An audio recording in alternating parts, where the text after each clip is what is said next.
दोस्तों नमस्कार। आज गुरुवार 29 अगस्त सन 2024। Colonel Ajay CO Ajay astro money Guru. दोस्तों अजय एस्ट्रो मनी गुरु देश का पहला चैनल है जो cotton seed oil and cotton seed oil cake पर लगातार अपडेट और विश्लेषण आप तक प्रस्तुत करता है। दोस्तों कपास की अधिकतर विश्लेषण हमारे सही साबित होते हुए देखे गए हैं। दोस्तों बुधवार को अंतर्राष्ट्रीय बाजारों में कपास के अंदर गिरावट दर्ज हुई है। जानिए रिपोर्ट विस्तार से। दोस्तों एक विशेष अनुरोध, यदि आप हमारे चैनल पर पहली बार आए हैं और अभी तक सब्सक्राइब नहीं किया है तो चैनल को सब्सक्राइब करना बिल्कुल ना भूलें ताकि हर विशेष जानकारी आप तक सबसे पहले पहुंचाई जा सके। खबर निकल के आ रही है कि मजबूत डॉलर और मौसम के अनुकूलता के कारण अंतर्राष्ट्रीय फ्यूचर मार्केट कपास के में 2% की गिरावट दर्ज हो गई है।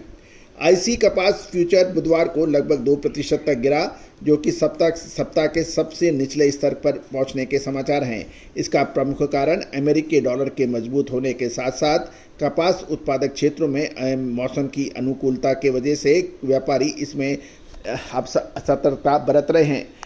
साथ साथ गुरुवार यानी आज अमेरिकन एग्रीकल्चर डिपार्टमेंट की साप्ताहिक कपास रिपोर्ट का भी व्यापारी और निवेशक बेसब्री से कर रहे हैं इंतजार। जहां तक दिसंबर कॉटन फ्यूचर की बात करें तो ये 1.43 सेंट गिरकर 68.55 सेंट प्रति पाउंड पर बंद हुआ है। ये गिरावट पिछले सप्ताह की तुलना में 5.8% की जोरदार बढ़त के बाद आई है। ध्यान रखिएगा, आपको पिछले सप्ताह हमने आपको अग्रिम विश्लेषण देते हुए कहा था कि कपास में इस करंट सप्ताह के अंदर तेजी आ सकती है और वैसे ही देखने को मिला। कपास में लगभग 6% की अच्छी तेजी अंतर्राष्ट्रीय बाजारों में देखी गई। इस लगभग 5.8% की तेजी के बाद ये गिरावट एक आश्चर्य पैदा करती है। गौरतलब है कि अन्य कॉन्ट्रैक्ट्स में भी मार्च वायदा 70.20 सेंट और मई 71.45 सेंट प्रति पाउंड पर बंद हुआ है। डॉलर इंडेक्स में 520 अंकों की बढ़त देखी गई, साथ साथ ये 100.975 पर बंद हुआ।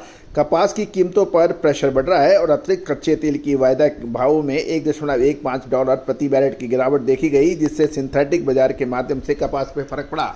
गौरतलब है कि कच्चे तेल और कपास का सीधा संबंध इसलिए जोड़ते हैं क्योंकि कच्चे तेल का से जो सिंथेटिक कपड़ा बनता है उससे उसका फर्क पड़ता है। गौरतलब है कि हमने आपको कच्चे तेल में सोमवार को ही एक बढ़त का अग्रिम अनुमान दिया था जो अक्सर सत्य साबित हुआ था। आप हमारे सोमवार के तुषार जैन का जो अग्रिम अनुमान है उसको देख सकते हैं। साथ साथ जियोपॉलिटिकल टेंशन की वजह से जो कच्चे तेल का अग्रिम अनुमान हमने आपको सोमवार को दिया था उसमें कच्चे तेल ने शानदार बढ़त बनाई और उच्चतम स्तर पर जाने के बाद उसके बाद उसमें कुछ करेक्शन देखा गया। तो दोस्तों विश्लेषण, अनुमान और डाटा ये किसी भी व्यापार को सुचारू रूप से देखने समझने के लिए आपको अग्रिम सुविधा देता है। दोस्तों कच्चा तेल हो या कॉटन, इसकी विशेष अग्रिम रिसर्च रिपोर्ट के लिए आप हमसे संपर्क कर सकते हैं। नंबर स्क्रीन पे दिया हुआ है। गौरतलब है कि आज अमेरिकी कृषि विभाग की कॉटन निर्यात बिक्री की रिपोर्ट का सभी निवेशक उत्सुकता से इंतजार कर रहे हैं और भारत, बांग्लादेश और चीन के मैदानी इलाकों में महत्वपूर्ण बरसात के ऊपर भी निवेशक बहुत कड़ी नज़र रख रहे हैं, जो कि ग्लोबल कपास उत्पादन को प्रभावित कर सकता है। गौरतलब है कि इस बार भारत में उत्तर भारत के राज्य हरियाणा, पंजाब, राजस्थान आदि के इलाकों में कपास की बिजाई इस साल प्रभावित हुई है। ये औसत से कम है। तो दोस्तों इसके ऊपर भी हमारा एक विशेष एपिसोड होगा, उसको बहुत ध्यान से देखिएगा। मतलब है कि साप्ताहिक निर्यात बिक्री के आंकड़ों से ये पता चलता है कि 15 अगस्त को समाप्त हुए सप्ताह में अपर क्षेत्र की कपास की बिक्री 93,008 रनिंग बेल्स रही, जो पिछले सप्ताह 16.17% कम है और ये कुल निर्यात के लिए के शिपमेंट में 1,68,837 रनिंग बेल तक पहुंच गया है।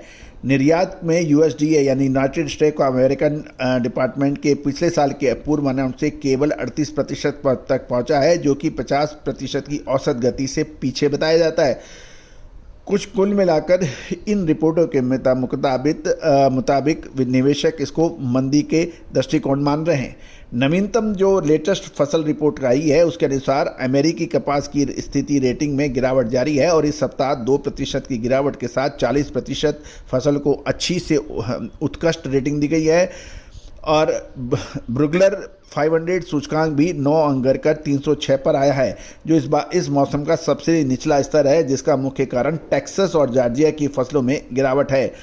सप्ताह में देखें तो मंगलवार को द सीम 59.65 सेंट प्रति पाउंड की औसत कीमत पर केवल 494 गांठों की ऑनलाइन नगद बिक्री की सूचना दी है। आईसीई कॉटन स्टॉक 27 अगस्त तक उसमें कोई परिवर्तन नहीं रहा। केवल 266 बेल्स प्रमाणित स्टॉक के साथ 27 अगस्त को कॉटलुक ए इंडेक्स 100 अंक बढ़कर 81.75 सेंट प्रति पाउंड हुआ है, जबकि यूएसडीए की औसत विश्व मूल्य जो पिछले सप्ताह से 55 अंक बढ़कर 55.90 सेंट प्रति पाउंड हो गया है। गौरतलब है कि यदि हम ट्रेडर्स की ट्रेडिंग एक्टिविटीज देखें तो रिपोर्ट में 2847 कॉन्ट्रैक्ट की शुद्ध शॉर्ट टर्म वृद्धि का पता चला है, जो 20 अगस्त तक कुल 59,217 अनुबंध माने जा रहे हैं। दोस्तों, ये एक महत्वपूर्ण सूचना है। आगे कॉटन के अंदर क्या रह सकता है, विशेष रिसर्च रिपोर्ट के लिए संपर्क करें।